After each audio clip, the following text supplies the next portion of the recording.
In this video, I'm going to show you how to install and use Spicetify for Spotify. This is for the PC guide. Hey everyone, welcome back. In today's video, I'll show you how to customize your Spotify experience using Spicetify.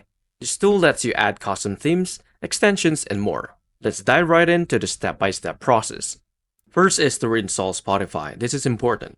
Uninstall Spotify if you got it from Microsoft Store, and download and install Spotify from the official Spotify website instead. Log into your Spotify account after you install it. Second is to install Spicetify.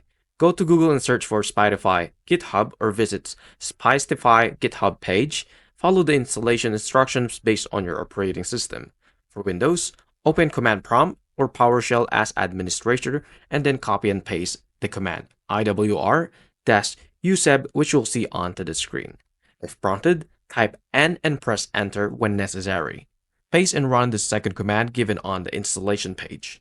Third step is to launch and customize Spotify. After installation, Spotify will open automatically. You'll notice a new tab called Marketplace. Click it to access. Themes change how Spotify looks, which when it comes on extensions, just simply add custom functionality to your player. Custom configurations. Tweak various settings to personalize your experience. The final setup tips is to configure Spicetify to your liking. Choose your preferred theme, enable any extensions you want to use, and restart Spotify if needed for changes to apply. Thank you for watching.